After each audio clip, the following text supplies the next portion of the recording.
Corona virus से जूझते हुए हमें हमारे पूरे देश को 1 साल से ऊपर हो गया है। वैक्सीनेशन आ चुकी है, टीकाकरण शुरू हो चुका है, 1 करोड़ से ऊपर लोगों को टीकाकरण दिया जा चुका है, कोविड वॉरियर्स को सबसे पहले दिया जा चुका है और बहुत तेज़ी से इसे जो कि पूरे विश्व में सबसे तेज़ कोविड वैक्सीनेशन ड्राइव चल रही है इंडिया में। फिलहाल लोगों के मन में बहुत सवाल हैं, बहुत सारे सवाल हैं वैक्सीन को लेके कि ये टीका किस तरह से लाभकारी है, किस तरह से असर करेगा। और भी कई सारे सवाल हैं। इन सवालों के साथ हम जुड़े हुए हैं आज 2 एक्सपर्ट से जो हमें इन सारे सवालों के जवाब देंगे। पहले डॉक्टर नवीन ठक्कर और दूसरे डॉक्टर वीरेंद्र कुमार मित्तल जी। डॉक्टर नवीन ठक्कर देश के जाने-माने चाइल्ड स्पेशलिस्ट हैं और एशिया पैसिफिक पेडियाट्रिक एसोसिएशन के रेजिडेंट रह चुके हैं। एग्जीक्यूटिव डायरेक्टर हैं इंटरनेशनल पेडियाट्रिक एसोसिएशन के, फॉर्मर सीएसओ रिप्रेजेंटेटिव हैं गांधी बोर्ड के। जब हम वैक्सीन की बात करते हैं तो डॉक्टर नवीन ठक्कर का नाम सबसे पहले आ जाना चाहिए क्योंकि पोलियो इरेडिकेशन में इनका इंटरनेशनल रिकॉग्निशन बहुत ऊंचे स्तर पे है। कई सारी गवर्नमेंट कमिटीज के साथ भी जुड़े हुए हैं इस समय डॉक्टर नवीन ठक्कर। दूसरा हमारी तरफ हमारे साथ हैं डॉक्टर वीरेंद्र कुमार मित्तल, एक जाने माने पेडिट्रिशियन और नियोनेटोलॉजिस्ट हैं। इनका बहुत सारे हॉस्पिटल के साथ अफिलिएशन भी है और इंडियन एकेडमी ऑफ पेडिट्रिशियंस के साथ इनकी मेंबरशिप भी रह चुकी है। मैं अभिनव गुप्ता इस डिस्कशन को आगे लेके जाऊंगा। हमारे साथ हैं जागरण न्यू मीडिया के senior editor Pratyush Ranjan ji. Pratyush ji, over to you. धन्यवाद अभिनव। जागरण.com के फेसबुक लाइव पे डॉक्टर नवीन और डॉक्टर वीरेंद्र, आप दोनों का बहुत ही स्वागत है। बहुत बहुत धन्यवाद, आप दोनों ने समय निकाला। समय जाया न करते हुए सबसे पहले मैं डॉक्टर नवीन आपके पास आऊंगा। आप एक जाना माना चेहरा हैं भारतीय मेडिकल फील्ड में। और हमारे दोनों एक्सपर्ट, मैं अपने दर्शकों को बता दूं कि हमारे दोनों एक्सपर्ट जो हैं, दोनों ने कोविड वैक्सीनेशन खुद भी लगवाया हुआ है, कोविड वॉरियर के तौर पे। मैं डॉक्टर नवीन आपसे ये जानना चाहूंगा कि जब आपने लगवाया वैक्सीनेशन, आपकी पहली प्रतिक्रिया क्या थी और मतलब आपको क्या आप संदेश देना चाहते हैं देश के लोगों को वैक्सीनेशन से ऊपर? जी डॉक्टर। धन्यवाद। मुझे ये मौका देने के लिए खूब खूब धन्यवाद आपका। तो जैसे आपने पूछा कि मेरे को कैसा लग रहा था या प्रतिक्रिया क्या थी, तो मैं ये कहना चाहूँगा कि मैं उस समय लखनऊ में था और मुझको गुजरात गवर्नमेंट की तरफ से एक मैंने ऑफर किया कि लोगों के दिमाग में सवाल थे, वैक्सीन सेफ है क्या है। तो मैंने कहा मैं सबसे पहले लेने को तैयार हूँ and I am grateful to Gujarat government of Gujarat कि उन्होंने मुझको मौका दिया और मैं पहला व्यक्ति था गुजरात में वैक्सीन लेने वाला पूरे सबके सामने। तो उसका पर्पज एक ही था, क्योंकि हम बच्चों के डॉक्टर हैं, डॉक्टर मित्तल भी हैं, हम वैक्सीन कई सालों से दे रहे हैं और वैक्सीन के चमत्कार हमने देखे हैं कि कितनी ऐसी बीमारियां हैं जो बिल्कुल गायब सी हो गई हैं बच्चों में, जो अब बहुत कम देखने को मिलती हैं या नहीं मिलती। पोलियो है वो इरेडिकेट हो चुका है, मेनिंजाइटिस के केसेस, हम मतलब कितने सारी ऐसी बीमारियां मैं गिना सकता हूं जो उसके कारण कम हुई है। तो एक यही सबसे बड़ा आपको मैं ये समाचार वो देना चाहूंगा मैसेज कि वैक्सीनेशन ही एक तरीका है जो फाइनली जो कोविड के खिलाफ लड़ाई है उसमें लंबे समय तक हमको सुरक्षा दे सकता है या कोविड को खत्म करने में मदद कर सकता है। मैं ये नहीं बोलूंगा कि वैक्सीनेशन एक तरीका ही है, ये फाइनल वो है हमारा हथियार जिसके भरोसे हम ये युद्ध को जीत सकेंगे। आपने देखा है कितने समय से हम हर आदमी सफर कर रहा है। तो मेरा यही मैसेज जो मैंने 16 तारीख को दिया था उसके 3 दिन बाद दिया था और अभी दे रहा हूं कि वैक्सीन पूरी तरह सुरक्षित है। और जितना कई लोगों के जो आप भी सवाल पूछेंगे कि कितनी असरकारक है, तो जो हॉस्पिटलाइजेशन है, एडमिट करने की जरूरत पड़ती है, सीरियस डिजीज है, डेथ्स है, उसमें हर एक वैक्सीन जो है पूरे दुनिया में जितनी वैक्सीन अभी तक आई है वो उसका 100% एफिकेसी है। हम जब बात करते हैं कि कितना 50% 60% उस पे उसका कोई वो सिर्फ बीमारी को लिया जाता है, लेकिन जिसकी हमको मेन चिंता है कि हमको एडमिट ना होना पड़े, हमारा कम से कम हमको कोई जान का खतरा ना हो, उसके लिए हर एक वैक्सीन 100% असर करती है अभी तक जो डेटा है, इंक्लूडिंग जो नए स्ट्रेन आ रहे हैं उसमें इसमें कोई शक नहीं है कि ये जो वैक्सीन है वो ये 3 चीज जो सबसे ज्यादा जरूरी होती है, hospitalisation, serious disease and death, उसके खिलाफ 100% उनकी एफिकेसी है। जी जी डॉक्टर नवीन, जैसे वैक्सीनेशन के बारे में बहुत लोग बात करते हैं तो इसके साथ साथ साइड इफेक्ट की भी बात होती है। सो कोविड-19 वैक्सीनेशन की कोई साइड इफेक्ट है क्या? अगर है तो वो किस तरह के सिम्टम्स हैं जिस पे लोगों को ध्यान देना चाहिए? देखिए, एक चीज हमको समझनी चाहिए, 2 चीज कही जाती हैं। एक होता है साइड इफेक्ट्स जो जो दवाओं के साथ में हम ज्यादा यूज करते हैं। वैक्सीन्स क्योंकि हेल्दी लोगों को दी जाती है जिनको कोई बीमारी नहीं है, इसलिए उसमें adverse events following immunisation, events का मतलब होता है घटनाएं, एडवर्स इवेंट कोई भी ऐसी विपरीत घटना वैक्सीन के बाद हो उसको AEFI बोलते हैं, उसको मॉनिटर किया जाता है। उसका पर्पज क्या है कि वैक्सीन में बहुत ज्यादा ध्यान रखा जाता है कि आपको, अगर आपको वैक्सीन लेने के बाद कोई भी चीज, अगर किसी भी कारण से हॉस्पिटलाइजेशन होता है या कुछ भी लगता है तो आप उसको रिपोर्ट करोगे, उसको मॉनिटर किया जाता है। तो अभी भी जो मिनिस्ट्री है वो डेली एक ब्रीफिंग करती है कि इतने लोगों का हॉस्पिटलाइजेशन हुआ, इतने लोगों के बाद इतनी 24-25 की जितना अभी वो चल रहा है कितनी डेथ हुई, लेकिन ये भी साथ में बताते हैं उसका देखा जाता है कोई कॉजल एसोसिएशन है कि नहीं। तो ये हमको उससे घबराना नहीं चाहिए क्योंकि वो मॉनिटर किया जाता है और उसका कोई रिलेशन अभी तक नहीं निकला है कोई भी किसी में भी। दूसरी चीज जो आप साइड इफेक्ट की बात करते हैं, तो थोड़े से माइनर बुखार, वहां पे जहां वैक्सीन लगी है वहां थोड़ा दर्द होना, थोड़ा हेडेक है, बॉडी एक है, ये सब जो है जब हम बच्चों को वैक्सीन देते हैं तो उसमें भी काफी बुखार आता है और हम पेरेंट्स को समझाते हैं कि आप बच्चे को थोड़ा बुखार आएगा और उसमें आप चिंता मत करिएगा। अभी क्या हुआ है कि एज ए एडल्ट हम हमेशा अपने बच्चों को लेके गए हैं वैक्सीन लेने के लिए, अब जब हमारी बारी आई है तो हम बड़ा उसमें घबरा रहे हैं कि हमको फीवर नहीं आना चाहिए। तो ये तो एक तो ये पक्का ऐसा है कि ये होता है तो पक्का पता चलता है कि इम्यून सिस्टम आपका काम कर रहा है, लेकिन अगर नहीं हो तो इसका मतलब ये नहीं है कि वैक्सीन असर नहीं करेगी। जैसे मुझको कोई भी साइड इफेक्ट नहीं हुआ, मैं वैक्सीन लेने के बाद 2 दिन तक बहुत बिजी था, मेरे को कुछ पता भी नहीं चला। और इसी तरह डॉक्टर मित्तल अपना अनुभव बताएंगे।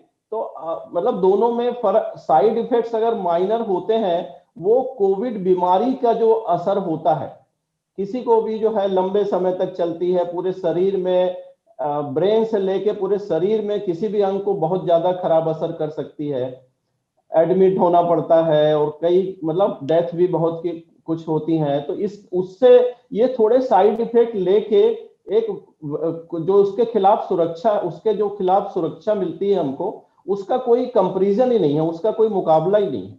This is nothing, so there are no serious side effect noted as of now. और काफी ट्रायल में भी 1 लाख से ज्यादा लोगों के ऊपर तो ट्रायल हुआ था पहले जिन्होंने वॉलंटियर किया था पूरे वर्ल्ड में। अगर हम देखें उनमें से सबसे अच्छी फाइंडिंग यही थी कि कोई भी जो वैक्सीन ग्रुप दोनों में दिया जाता है, वो एक होता है प्लेसिबो और एक होता है वैक्सीन, किसी भी वैक्सीन पार्टी जो ग्रुप के पार्टिसिपेंट की जिसने भाग लिया था डेथ नहीं हुई, हॉस्पिटलाइजेशन नहीं हुआ और वैक्सीन लेने वाले ग्रुप में, और दूसरा कोई भी ऐसे सीरियस साइड इफेक्ट नोटिस नहीं किए गए। तो इसलिए जी आप 1 लाख तो आप पहले वो ट्रायल वाले थे, अब तो हम इंडिया में 1 करोड़ को दे चुके हैं। और जैसा जी हेल्थ मिनिस्ट्री डेटा इशू करती है कि 0.0004% जो है उसमें ये कुछ ऐसा हॉस्पिटलाइजेशन की उनका है जिसका भी कोई इससे कोई रिलेशन नहीं है। तो पूरी जी तरह से ये सुरक्षित है, ये हमको दिमाग में रखना चाहिए। जी डॉक्टर अभिन, एक छोटा सा सवाल मैं आपसे पूछूंगा, इससे पहले अभिनव हमारे सहयोगी वीरेंद्र सर से सवाल पूछें। एक छोटा सवाल एक और है आपसे कि बहुत सारे लोगों की मेडिकल कंडीशंस अलग अलग होती, तो वैक्सीनेशन के रिस्पॉन्स भी हो सकता है अलग अलग। तो कौन से ऐसे कॉमन सिम्टम्स है जो अगर आते हैं सामने वैक्सीनेशन के बाद तो डॉक्टर से संपर्क तुरंत करना चाहिए? ऐसा मतलब ऐसे कौन से सिम्टम्स हो सकते हैं?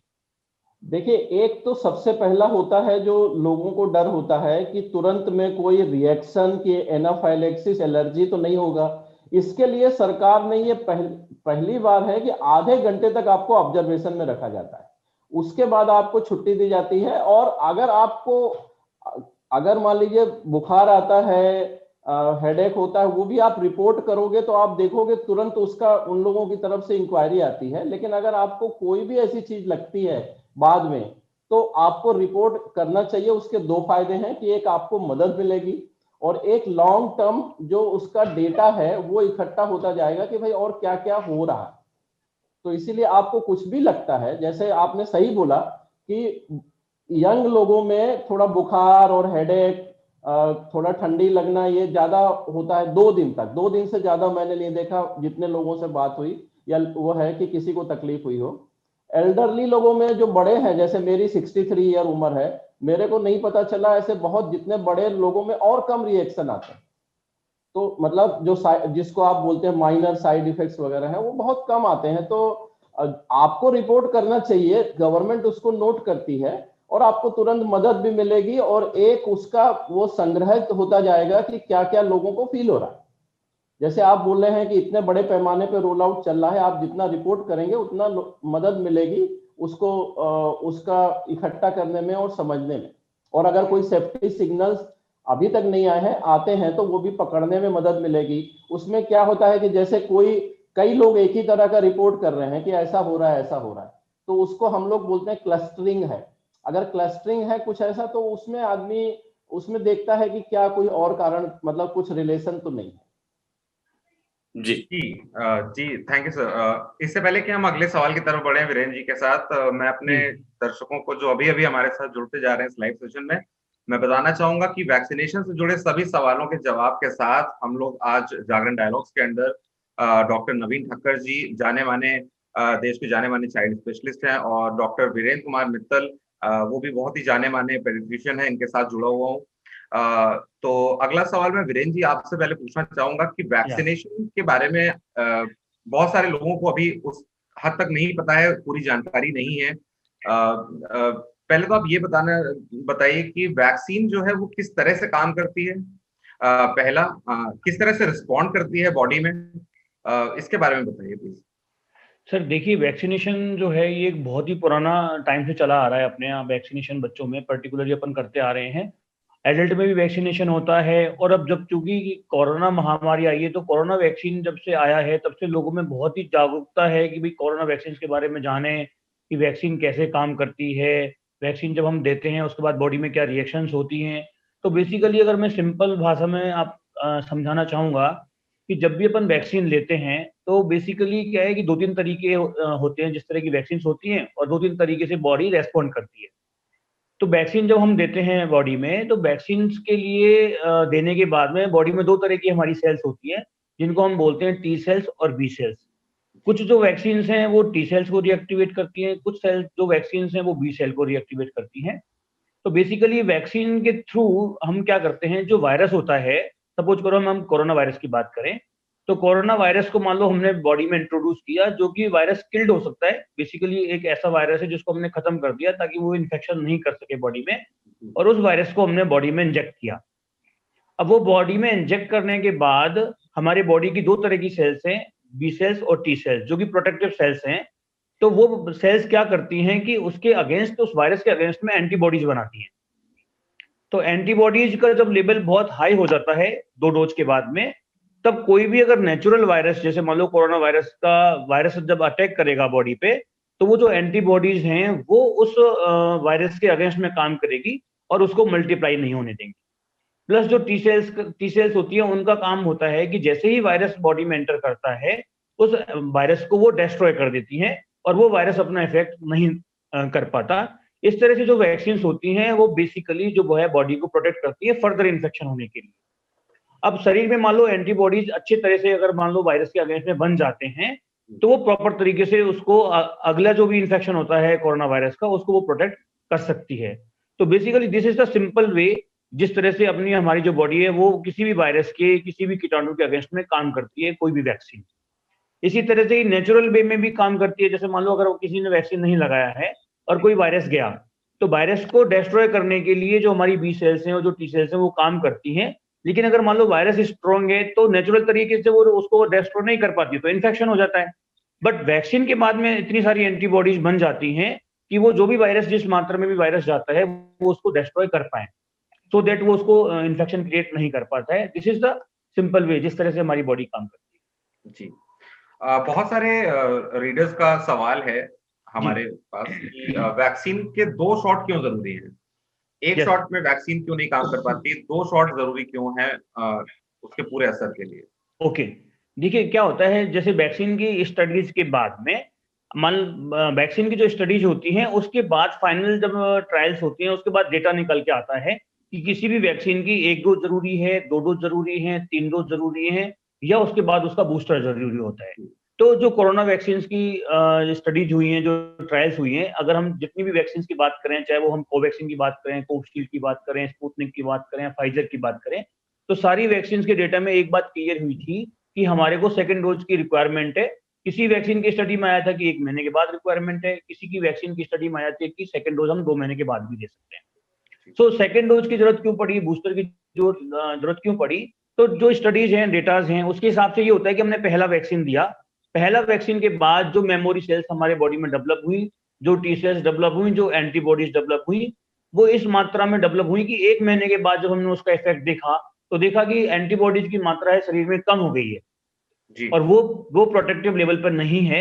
तो उसको बूस्टअप करने के लिए, उसकी मात्रा को प्रॉपर अमाउंट में पहुंचाने के लिए, ताकि वो नेक्स्ट कोरोना इन्फेक्शन को रोक सके, हमें सेकेंड डोज की रिक्वायरमेंट पड़ी।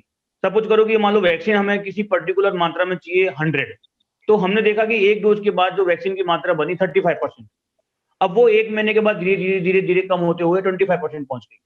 तो हमें उसको पूरा 100% पहुंचाने के लिए सेकंड डोज की जरूरत पड़ती है, जिसे हम बूस्टर डोज कहते हैं। तो बूस्टर डोज की रिक्वायरमेंट के बाद हमें प्रॉपर प्रोटेक्शन मिलता है, जो भी वैक्सीन कंपनी कोट करती है, जिसे अपन 60-70% बोल सकते हैं। सर ने जैसा कि बताया, अभी डॉक्टर नवीन ठक्कर ने बताया, बेसिकली एफिकेसी का मतलब ये नहीं होता है कि वैक्सीन से कितना % प्रोटेक्शन मिल रहा है। एफिकेसी, वैक्सीन की जो एफिकेसी है, वो जो भी वैक्सीन होती हैं उनकी एफिकेसी काउंट करी जाती है सीरियसनेस को रोकने के लिए, कि कोई भी पेशेंट को अगर आपने वैक्सीन नहीं लगाया तो वो सीरियस होगा या नहीं होगा, वो एडमिट होगा या नहीं होगा। तो ज्यादातर वैक्सीन के लिए ऑलमोस्ट 100% है कि अगर हम अब कोविड की वैक्सीन अगर हम लगाते हैं तो ये करीब करीब 100% श्योर है कि उस पेशेंट को डेथ होने की संभावना नहीं के बराबर होगी, प्लस उसको एडमिट होने की संभावना भी बहुत कम होगी और उसको सीरियसनेस होने की संभावना बहुत कम होगी। ऑल दो 70% 80% अगर एफिकेसी है तो 10 से 15% में इन्फेक्शन तो हो सकता है। एफिकेसी का मतलब ये, अगर 100% एफिकेसी नहीं है तो इन्फेक्शन तो उस पर्टिकुलर पेशेंट को हो सकता है, बट वो सीरियस नहीं होगा। एक और सवाल पूछना चाहूंगा आपसे, इसी से रिलेटेड है, इससे पहले कि प्रत्युष जी अगला सवाल पूछें। कितने दिनों तक इम्यून सिस्टम जो है हमारा वो स्ट्रांग रहेगा? मतलब अगर हम कोविड वैक्सीन की बात करते हैं सर, तो वैक्सीनेशन अगर मैं आज लेता हूं तो मैं, ये सवाल रीडर्स का है कि कितने दिनों तक इस वैक्सीन का असर हमारे शरीर में रहेगा और कितने दिनों तक हम सुरक्षित रह सकते हैं इससे? क्या ये पोलियो की वैक्सीनेशन या पोलियो ड्रॉप्स की तरह या हेपेटाइटिस बी के ड्रॉप की तरह या वैक्सीनेशन की तरह है कि एक बार लेने के बाद दोबारा कभी भी आगे चल के जरूरत नहीं पड़ेगी इसकी? देखिए सर, ये तो कहते हैं ना, जैसे $1 मिलियन क्वेश्चन है। बेसिकली अभी तक किसी के पास इस चीज का आंसर नहीं है कि वैक्सीन जो है कितने टाइम तक काम करेगी, कितने टाइम तक हमारा जो है इम्यून सिस्टम बूस्ट रहेगा। क्योंकि जैसे अपन पोलियो की ड्रॉप की बात करें, हेपेटाइटिस बी की बात करें, तो there are lot of datas available right now कि जो वैक्सीन मान लो 20 साल पहले तैयार हुआ है, तो अब 20 साल में इतने सारे डाटा क्लियर हो गए हैं, डाटा तैयार हो चुका है, जिससे हम बता सकते हैं कि यार ये वैक्सीन कितने टाइम तक इफेक्टिव रहेगी। सो अगर अपन कोविड वैक्सीन की बात करें तो अपने पास जो डाटा है वो बहुत ही शॉर्ट ड्यूरेशन का है। सो अभी ये कहना तो बहुत मुश्किल है कि ये वैक्सीन 1 साल काम करेगी, 2 साल काम करेगी या 3 साल काम करेगी। बट यस, अगर आपने जैसे वैक्सीन लगाया है, वैक्सीन लगाने के बाद सेकेंड डोज के 15 दिन के बाद करीब करीब ये फुल ब्लोन अपना काम स्टार्ट कर देती है vaccine. So first dose, second dose के 15 डेज के बाद फुल ब्लोन स्टार्ट कर देती है वैक्सीन काम। अब आती है बात कि ये कितने दिन तक काम करेगी। सो अगर अपन रफली जो स्टडीज हैं, जो ट्रायल्स हैं, उनको अगर देखें तो ये तो क्लियर है कि करीब करीब एक जो सीजन है, लाइक 6 to 8 मंथ या 1 ईयर तक कोई वैक्सीन काम करेगी। अगर वायरस में जो छोटा छोटा चेंज हो रहा है, जैसे अभी आपने देखा होगा कि स्ट्रेन चेंज हुआ है, यूके में चेंज हुआ है, साउथ अफ्रीका में हुआ है, ब्राजील में स्ट्रेन चेंज हुआ है, और वो जो स्ट्रेन चेंज हुए हैं वो हमारे महाराष्ट्र में भी अभी हमको मिले हैं, अगर लेटेस्ट अगर अपन न्यूज देखें। सो अभी अगर हम कंपनीज की बात करें तो वो ये कहती हैं कि जो स्ट्रेन चेंज हुआ है उसमें भी ये वैक्सीन जो है इफेक्टिव है, क्योंकि जो स्ट्रेन चेंज हुआ है उसमें बहुत माइनर चेंज है, जैसा कि इन्फ्लुएंजा वायरस होता है। तो इन्फ्लुएंजा वायरस जो होता है जिसकी वैक्सीन लगती है, swine flu plus influenza virus का अगर आपने नाम सुना होगा, लोगों ने सुना है, पेपर्स में आता रहता है। तो उसमें क्या होता है कि वायरस अपने आप को ऑटोमेटिकली चेंज करता रहता है 6 महीने से साल भर के अंदर में। तो हर साल उसकी वैक्सीन जो है हमें वापस से लेनी पड़ती है। It is not like hepatitis B and hepatitis A जिसमें लाइफ लॉन्ग प्रोटेक्शन है। ऐसे ही इन्फ्लुएंजा में क्या है, हमें 6 महीने में या साल भर में वैक्सीन रिपीट करनी पड़ती है। वैक्सीन कंपनी को भी दोबारा वैक्सीन बनाना पड़ता है क्योंकि वायरस अपने आप को चेंज कर लेता है। सो दैट अगर ऐसा लगता है कि कोरोना वायरस भी बहुत तेजी से, अभी ऐसा नहीं आया है सुनने में कि बहुत तेजी से अपने आप को चेंज कर लेगा, बट यस, अगर कोरोना वायरस में बहुत माइन्यूट चेंजेस होते हैं तो ये साल भर तक या 2 साल तक ये वैक्सीन काम करेगी। बट कोरोना वायरस ने अपने आप को बहुत तेजी से चेंज किया, स्ट्रेन को अपने आप को चेंज किया, तो हो सकता है हमें नेक्स्ट सीजन में, नेक्स्ट ईयर में नया वैक्सीन यूज करना। जी, ओवर टू यू सर। धन्यवाद वीरेंद्र जी, काफी अहम जानकारी आपने दी। डॉक्टर नवीन, मैं आपके पास लौटूंगा। कुछ ऐसे सवाल हैं जो हमारे यूजर्स की तरफ से आए हैं, लेकिन बहुत ही इंपॉर्टेंट, छोटे छोटे सवाल हैं लेकिन बहुत इंपॉर्टेंट है। जैसे कि एक यूजर का सवाल था कि अगर किसी को कोविड अभी है, कोविड से भी जूझ रहा है, तो क्या इस समय वैक्सीनेशन उसको लगानी चाहिए, या फिर कोई कोविड से निगेटिव हो चुका है, अभी वो ठीक है, तो क्या उसको अभी वैक्सीनेशन पे जाना चाहिए, या जिसने वैक्सीनेशन लगा लिया है क्या उसको मास्क पहनना अभी भी जरूरी है, सोशल डिस्टेंसिंग मेंटेन करना अभी भी जरूरी है? ये कुछ ऐसे सवाल हैं डॉक्टर नवीन जिसपे आप हमें बेहतर बता सकते हैं। बिल्कुल, बहुत बहुत ही अहम सवाल है ये। जैसे वीरेंद्र ने, डॉक्टर मित्तल ने बोला, हम एक इंग्लिश में कहावत है कि we are sailing at the same time when we are building the boat. हम नाव बना रहे हैं और उसी में सवार भी हैं। तो जैसा जैसे एविडेंस आता जाएगा वैसे क्लैरिटी आती जाएगी। पर आपका जैसे जो सवाल पहला था कि किसी को अभी कोविड हुआ है, तो गवर्नमेंट की गाइडलाइन बहुत क्लियर है कि आपको जब तक कोविड पूरी तरह ठीक नहीं हो जाता, और कम से कम 4 वीक्स का इंटरवल आप रखिए, आप अच्छी तरह से वो हो जाइए, फिर आप वैक्सीन ले लीजिए। तो ये पहले सवाल का जवाब है। लेना है आपको, कोविड हो गया है तो भी, पर जरूर से लेना है। जिनको हो गया है उनको भी लेना है। कम से कम आप 4 वीक्स का, कम से कम 14 दिन है, लेकिन प्रेफरेबल है कि आप 4 वीक्स का इंटरवल रखिए, पूरी तरह हेल्दी होकर लीजिए। दूसरा है कि मास्क पहनना है क्या। तो जैसा मैंने बोला कि कोविड वैक्सीन मिलते ही एकदम शेर नहीं हो जाना कि हम कुछ भी, हमको नहीं होना है। क्योंकि क्या है कि अभी जो स्टडी हुई थी उसका सबसे पहला पर्पस था कि लोगों को कोविड से, सीरियस इलनेस, डेथ, डिजीज सबसे बचाया जाए और कोविड उनको ना हो। ऐसी अभी स्टडीज ऐसी नहीं हुई थी, क्योंकि ट्रांसमिशन जो होता है, जो एक आदमी से दूसरे को लगता है, वो अभी भी पॉसिबल है कि आपको कोविड ना हो, आपने वैक्सीन लिया, लेकिन आपके वायरस से आपको इन्फेक्शन लग सकता है, आप उसको दूसरे को दे सकते हैं। तो इसीलिए उसकी अभी ये स्टडीज नहीं है। इसीलिए ऐसा नहीं है कि ऐसा होगा ही। जब तक स्टडीज हमारे पास अवेलेबल नहीं हो जाती, तब तक हमको वो एसएमएस जो है, सोशल डिस्टेंसिंग, मास्क, ये हमको फॉलो करना ही है। दूसरा, वीरेंद्र जी ने बहुत एक अच्छी चीज बताई। अभी जो डेटा नेचुरल डिजीज के बाद अवेलेबल है, क्योंकि पूरा कि आपको 5 से 6 महीने तक तो आप सुरक्षित रहते हैं एक बार कोविड हो जाने के बाद, लेकिन उसके आगे का डेटा अभी नहीं है। तो वैक्सीन में हम, हो सकता है कि बहुत लंबे समय तक इम्यूनिटी मिले, क्योंकि जैसा वीरेंद्र जी ने बताया कि कुछ एक चीज होती है मेमोरी सेल्स। अगर आप जैसे 2 डोज देते हैं, अच्छी मेमोरी सेल्स बन जाती हैं, तो ऐसे कहा जाता है बॉडी नेवर फॉरगेट्स। जैसे बच्चों में भी अगर कोई डोज डिले हो जाता है तो हम ये नहीं बोलते हैं कि आप फिर से पूरा करो, हम बोलते हैं जहां छोड़ा था उससे करो, क्योंकि बॉडी को एक बार एक्सपोजर हो गया तो वो उसको याद रखती है। मेमोरी सेल्स होते हैं, वो दूसरी बार जल्दी से प्रोटेक्शन देते हैं। और इसी से रिलेटेड मैं आपको एक बता दूं, क्योंकि कई दर्शक होंगे जो कई हमारे डॉक्टर मित्रों की तरह कोरोना वैक्सीन लेने के बाद या कोरोना होने के बाद एंटीबॉडी टेस्ट भी करा रहे हैं, तो कि देखने के लिए कि मुझको वैक्सीन असर कर रही है कि नहीं। तो ये समझ लीजिए कि ये एंटीबॉडी टेस्ट जो है, अगर वो निगेटिव भी आते हैं, एक तो पहली बात ये न्यूट्रलाइजिंग एंटीबॉडी के टेस्ट नहीं है, दूसरा ये निगेटिव भी आते हैं, तो जैसा वीरेंद्र जी ने बोला, there is something like memory cells और टी सेल जो आपको प्रोटेक्ट करता है। तो वैक्सीन आपने लिया है तो प्रोटेक्शन तो है ही है, और एंटीबॉडीज के ऊपर मत जाइए। मतलब कुछ डॉक्टर मित्र सुन रहे हो उनके लिए भी है क्योंकि ये सब चीजें इतनी सरल नहीं है कि आपने एंटीबॉडी टेस्ट करा लिया, व्हाट्सएप पे डाल दिया कि मैंने तो 1 महीने पहले कराया था, वैक्सीन लिया और मेरा एंटीबॉडी टेस्ट निगेटिव है। वो अलग टेस्ट होते हैं और वो भी निगेटिव है तो भी आपको प्रोटेक्शन होगा ही होगा, क्योंकि वो एंटीबॉडी टेस्ट ये सब मेजर नहीं करते। जो टी सेल इम्यूनिटी है वो बोला जाता है कि वो आपकी लाइफ लॉन्ग टी सेल होती है, और जितनी वैक्सीन है वो बहुत अच्छा वैक्सीन जो है वो टी सेल इम्यूनिटी को डेवलप कर रही है, ऐसा देखा गया है।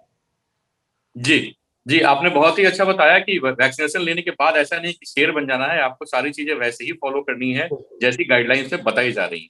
अच्छा डॉक्टर नवीन, 1-2 सवाल और है जो जुड़ा हुआ है इसी पिछले 3 सवाल से कि कुछ लोगों का ये कहना था कि पूछना है बेसिकली कि अगर कोई लाइफ थ्रेटनिंग डिजीज से ऑलरेडी सफर कर रहा है, किसी को हार्ट की इशू है, किसी को डायबिटीज है या कुछ और भी बीमारी है, तो वैसे लोगों को क्या वैक्सीनेशन की तरफ जाना चाहिए बिल्कुल बिना कोई डरे हुए, या कोई लेडी प्रेग्नेंट है उनको जाना चाहिए वैक्सीनेशन के? ये कुछ छोटे छोटे सवाल हैं जो आए हैं हमारे पास।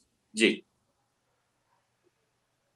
तो दोनों को देखिए अलग करना पड़ेगा। अगर आपको आपके जिसको हम बोलते हैं कोमॉर्बिड कंडीशन है, डायबिटीज है, ब्लड प्रेशर है, एस्थमा है, कैंसर है या कुछ भी है, कोई भी कोमॉर्बिड कंडीशन है, उनको तो पहली प्रायोरिटी है, वो they are the priority group. Of government बहुत जल्दी उनका चालू करने वाली है, उनको लेना चाहिए।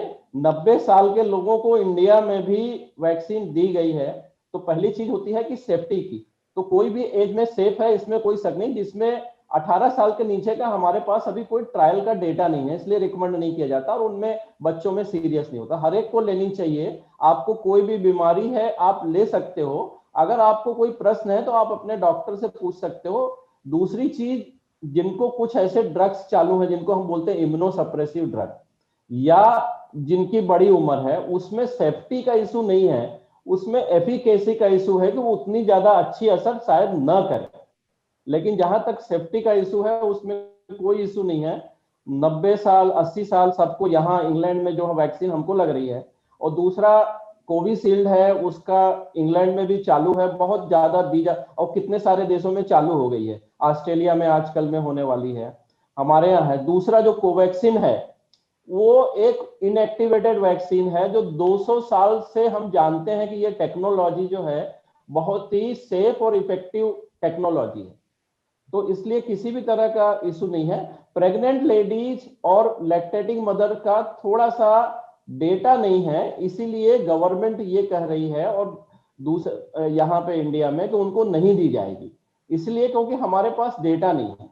लेकिन जो ट्रायल्स हुए हैं उनमें से ऐसा हुआ कि कई जो हेल्थ वर्कर्स थे बाहर या जो ट्रायल में थे, वो बाद में प्रेग्नेंट हो गया, उनका डेटा एनालाइज हो रहा है। और WHO और CDC ने एक गाइडलाइन दिया है कि अगर प्रेग्नेंट मदर और लैक्टेटिंग मदर, अगर उन हेल्थ वर्कर हैं, वो प्रायोरिटाइज ग्रुप में है, फ्रंटलाइन वर्कर हैं, उनको देने में, उनको समझाने के बाद हर्ज नहीं है। लेकिन जैसा कि फॉरेन कंट्रीज में होता है कि थोड़ा सा भी कुछ हो तो वो चाहते हैं कि पूरी तरह जब तक डेटा ना हो उसको कम्युनिकेट कर दिया जाए।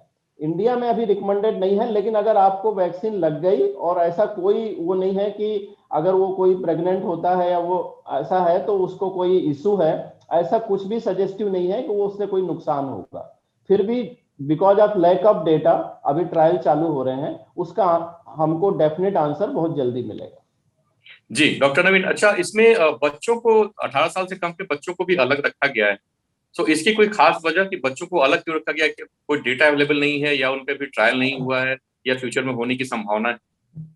इंडिया में भी प्रायोरिटाइजेशन किया गया है, इसीलिए ये बोला गया कि जो हमारे कोरोना वॉरियर्स हैं, जो कोरोना के खिलाफ जिन डेली कांटेक्ट में आते हैं, उनको पहले दी, फिर फ्रंटलाइन वर्कर को दी जाए, फिर 50 को दी जाए, और अभी तक ऐसा देखा गया है कि बच्चे जो है वो रिपोर्ट की गई है। तो प्रायोरिटाइजेशन के कारण वो है, और डेटा नहीं है। जैसे डेटा हो जाएगा और वैक्सीन अवेलेबल होती जाएगी तो बच्चों को भी लगेगा। अंत में लॉन्ग टर्म स्ट्रेटजी तो यही होती है कि छोटी उम्र से लगा के सबको आप इम्यूनाइज करते जाओ, पर ये सब डिपेंड करेगा कि आगे कोविड का कैसा, किस तरह का सामने आता है। जी जी सर, धन्यवाद सर। वीरेंद्र जी, मेरा अगला सवाल आपसे है। एक कॉमन सवाल है काफी कि जानना चाहते हैं लोग कि हर्ड इम्यूनिटी क्या होती है। हर्ड इम्यूनिटी बहुत ज्यादा एक बार ये इस टर्म को यूज किया गया है जब से कोविड की बात हो रही है। हर्ड इम्यूनिटी किस तरह से अटेन की जाएगी, क्या होती है ये, इसके बारे में प्लीज बताइए आप सर। देखिए, बेसिकली जो कोई भी इन्फेक्शन होता है, वायरस का इन्फेक्शन होता है या बैक्टीरियल इन्फेक्शन होता है, जिनका स्प्रेडेबिलिटी बहुत ज़्यादा होती है। जैसे कोरोना वायरस है, इसकी स्प्रेडेबिलिटी बहुत ज़्यादा है कि मान लो एक कमरे में अगर 4 आदमी बैठे और 4 लोग ऐसे बैठे हैं जिनको इन्फेक्शन नहीं है, तो वो 4 लोग उनको स्प्रेड कर सकते हैं बहुत तेजी से। सो जब भी हर्ड इम्यूनिटी की बात आती है तो पर्टिकुलरली उन इन्फेक्शंस के लिए आती है जो बहुत तेजी से स्प्रेड होते हैं, जैसा कि कोरोना वायरस हो गया, इन्फ्लुएंजा वायरस हो गया, मीजल्स मम्प्स वायरस है, चिकन पॉक्स है। तो जितने भी इन्फेक्शंस होते हैं इनमें हर्ड इम्यूनिटी मैटर करती है। अब हर्ड इम्यूनिटी होती क्या है? बेसिकली हर्ड इम्यूनिटी का मतलब होता है कि अगर ये मान के चलो कि एक कमरे में 4 लोग ऐसे हैं जिनको या तो इन्फेक्शन हो चुका है या वैक्सीन लग चुकी है, और एक बंदा ऐसा है जिसको ना तो इन्फेक्शन हुआ है ना ही वैक्सीन लगी है। सो अगर वो 4 लोग वैक्सीनेटेड हैं या उनको इन्फेक्शन हो चुका है, तो वो वायरस किसको स्प्रेड करेंगे? उस एक बंदे को। अब उस एक बंदे को जिसको इन्फेक्शन नहीं हुआ या वैक्सीन नहीं लगी हुई है, वो किसको स्प्रेड करेगा? उसके पास स्प्रेड करने के लिए कोई भी नहीं है, क्योंकि जो उसके साथ 4 लोग बैठे हुए हैं वो ऑलरेडी वैक्सीनेटेड हैं या उनको ऑलरेडी एंटीबॉडीज बन चुकी हैं because of natural infection. So this is called herd immunity. जब आपके पास स्प्रेड करने के लिए कोई वैक्यूम ही नहीं हो, कोई ऐसा कैंडिडेट ही नहीं हो जिसे आप स्प्रेड कर सके इन्फेक्शन, क्योंकि या तो वो वैक्सीनेटेड हो चुका है या वो ऑटोमेटिकली नेचुरल इम्यून सिस्टम से इन्फेक्शन होने के बाद उसने नेचुरल इम्यून सिस्टम गेन कर लिया है। सो दैट हार्ड इम्यूनिटी का मतलब ये होता है कि जब स्प्रेडेबिलिटी आपकी खत्म हो जाए, स्प्रेडेबिलिटी ऑफ वायरस की बंद हो जाए, उसको हार्ड इम्यूनिटी बोलते हैं। हर बीमारी के लिए अलग अलग हार्ड इम्यूनिटी, अलग अलग जो है परसेंटेज होती है हार्ड इम्यूनिटी के लिए, उस बीमारी को रोकने के लिए। सो दैट अगर हम कोरोना की बात करें या इन वैक्सीन वायरसेस की बात करें, तो जब 80% लोगों को या तो वैक्सीन लग चुका होगा या नेचुरल तरीके से इम्यूनिटी आ चुकी होगी, तो हर्ड इम्यूनिटी डेवलप हो जाएगी। जो 20% लोग रह गए हैं उनको वो इन्फेक्शन नहीं होगा, क्योंकि 80% लोगों को कवर करने के बाद में वायरस स्प्रेड करना बंद कर देता है, ऑटोमेटिकली बंद हो जाता है स्प्रेड होना। बेसिकली क्या है कि जब कोई वैक्यूम मिलेगा ही नहीं तो वायरस स्प्रेड नहीं होगा। सो दैट अगर 80% लोग इम्यून हो चुके होते हैं बाय द वैक्सीन और बाय द नेचुरल इन्फेक्शन, तो बाकी 20% लोगों को इन्फेक्शन नहीं होता है, उसको हर्ड इम्यूनिटी बोलते हैं जी। सो दैट अभी इंडिया में हर्ड इम्यूनिटी नहीं आई है। जी जी वीरेंद्र जी, इससे पहले कि हम सेशन को समाप्त करें, एक आखिरी सवाल मेरा, जो हमारे रीडर्स बहुत सारे हैं जो वैक्सीनेट होना चाहते हैं लेकिन उनको नहीं पता कि सही अप्रोच वो किसको करें, कहाँ पे वो कहाँ जाना है उन्हें वैक्सीनेशन के लिए, इसके बारे में अगर थोड़ा सा आप इन्फॉर्मेशन दे पाते कि उनको किस तरह से अप्रोच करना है वैक्सीनेट होने के लिए। देखिए, एक्चुअली अभी जो वैक्सीनेशन है वो सिर्फ और सिर्फ गवर्नमेंट के हाथ में है। जी ठीक है, गवर्नमेंट ने सारा सिस्टम जो है वैक्सीनेशन का है वो गवर्नमेंट ने ही अपने कंट्रोल में ले रखा है। अभी तक कंपनीज ने तो इवन प्राइस भी कोट कर दी है कि भाई प्राइवेट में वैक्सीनेशन होगा, बट वो अभी नहीं है। 2-3 महीने के बाद हो सकता है वैक्सीनेशन की जो अवेलेबिलिटी है वो इतनी ज्यादा हो जाएगी, प्राइवेट सेक्टर्स में वैक्सीनेशन आ जाएगा। जब प्राइवेट सेक्टर्स में वैक्सीनेशन आएगा, जब तो चलो ठीक है, पीडियाट्रिशियन है, फिजिशियंस हैं, कोई भी हॉस्पिटल में जाके आप वैक्सीन लगा सकते हैं, बट जब तक गवर्नमेंट के कंट्रोल में सिस्टम है तो आपको क्या करना पड़ेगा? बेसिकली ये प्रायोरिटी वाइज वैक्सीनेशन हो रहा है, लाइक पहले कोरोना वॉरियर्स को हो रहा है जो हेल्थ वर्कर्स हैं, देन उसके बाद पुलिस डिपार्टमेंट है जो डायरेक्टली कॉन्टेक्ट में है पब्लिक के। इसके लिए बेसिकली जो बेस्ट तरीका है कि आपको किसके कॉन्टेक्ट में करना है, तो जो आपके नियर बाई में जो CMHO ऑफिस है, they had all power of the vaccination. एक ऐप भी इन्होंने चलाया था कोरोना के लिए, लेकिन वो app because of this server कुछ गड़बड़ है उसके अंदर में, जो रजिस्ट्रेशन था जिसमें आप ऐप में रजिस्ट्रेशन कर सकते हैं, आपके पास मैसेज हो जाएगा कि आपका वैक्सीनेशन कब और कहाँ होने वाला है, बट आई थिंक कुछ गड़बड़ होने की वजह से वो ऐप प्रॉपर तरीके से काम नहीं कर रहा है। So the best way is to contact in the nearby CMHO office. हर डिस्ट्रिक्ट में एक CMHO ऑफिस होता है। अभी जो पूरा कंट्रोल है वो CMHO ऑफिस के पास ही है। वो लोग लिस्ट बनाते हैं कि किस किस को वैक्सीन लगना है, कब लगना है, कैसे लगना है, सारा जो कंट्रोल सिस्टम है वो CMHO ऑफिस के पास है। जी अभिनव, इससे पहले आप सेशन को समाप्त करें, मैं डॉक्टर नवीन से एक आखिरी सवाल पूछना चाहूंगा। सवाल नहीं है, बेसिकली नवीन सर से ये आग्रह है कि ऐसे जो लोग हमारे दर्शक हमारे साथ जुड़े हुए हैं जागरण.com के, जागरण फेसबुक लाइव पे हमारे साथ, जो कई सारे ऐसे लोग हैं जिनके मन में अभी भी संदेह है कुछ वैक्सीनेशन को लेके, जाएं न जाएं, जाना चाहिए न जाना चाहिए, एक आपकी तरफ से एक फाइनल मैसेज उनके लिए क्या है? हम हार्ड इम्यूनिटी की बात करें, टीका है जो हमको हार्ड इम्यूनिटी के करीब पहुंचा सकता है, जो हमको, जैसे मैंने बोला कि 100% वो है कि डेथ, हॉस्पिटलाइजेशन और सीरियस डिजीज से बचा सकता है, और उसकी कोई सेफ्टी या एफिकेसी ये साइंटिस्ट के लिए छोड़ दीजिए आप, कोई इशू नहीं है। जो भी वैक्सीन आप तक पहुंचेगी वो असरकारक होगी, वो सेफ होगी। आपका जब भी टर्न आए, वैक्सीन बगैर किसी भी दिमाग में कुछ भी रखे ले लें। ये अभी जैसे वीरेंद्र ने बोला कि अभी सरकार के हाथ में है, आप ना बोलेंगे तो फिर जरूरी नहीं है कि आपको जल्दी वैक्सीन मिले, तो वैक्सीन जरूर से ले लें। यही एक तरीका है जिससे हम इस महामारी का फाइनल अंत ला सकते हैं। वैक्सीन की शुरुआत जो है, वैक्सीन रोल आउट की, वही एक अंत की शुरुआत है। जैसे हम पोलियो में बोलते थे, ये अंत की शुरुआत है, उसमें मदद करें और किसी भी तरह के भ्रामक प्रचारों में ना आए, क्योंकि अभी तो हर आदमी एक्सपर्ट हो गया है और व्हाट्सएप यूनिवर्सिटी के चक्कर में न पड़े। जो ऑथेंटिकेटेड है वो सुने, मास्क लगाए रखें, क्योंकि आप और दूसरों के लिए वो भी जरूरी है। जब तक पूरा हम सब तक वैक्सीनेशन का ये लेवल लाके हर्ड इम्यूनिटी ला पाए, और किसी भी तरह के भ्रामक प्रचारों में आए बगैर वैक्सीन जरूर से लें। यही मेरा पहला और अंतिम मैसेज भी वही है। जी, बहुत बहुत धन्यवाद सर। और मुझे लगता है कि हमारे सभी व्यूअर्स को और पूरे देश को इस चीज पे गर्व होना चाहिए कि हम लोग कोविड वैक्सीनेशन की ड्राइव में सबसे आगे हैं दुनिया में। और एक यही बहुत बड़ा कारण रहा है कि हम लोगों ने अपने केसेस के नंबर्स पे बहुत ज्यादा कंट्रोल रखा है। नवीन जी की ये एडवाइस भी जरूर माने कि वैक्सीनेशन के बाद शेर ना बने। सभी नॉर्म्स को, सभी गाइडलाइंस को पहले जैसे फॉलो करते आए हैं वैसे फॉलो करें। ग्लव्स का इस्तेमाल करें, मास्क का इस्तेमाल करें और सावधानी बरतें। आपके और आपके परिवार के लिए और आपके आसपास रहने वाले लोगों के लिए वो उतना ही लाभकारी होगा। फेसबुक लाइव पे हमारे साथ जुड़ने के लिए बहुत बहुत धन्यवाद। मुझे लगता है कि डॉक्टर नवीन और डॉक्टर विवेन जी ने आप सभी के सारे सवालों के जवाब दे दिए होंगे। और जानकारी के लिए आप लोग जागरण.com और english.jagran.com से भी जुड़े, आर्टिकल्स पढ़ें। आज के सेशन से रिलेटेड आर्टिकल्स भी आपको वहां पे मिल जाएंगे। प्रत्युष जी, आपका बहुत बहुत धन्यवाद। Thank you so much. Thank you. Thank you sir. Thank you. Thank you.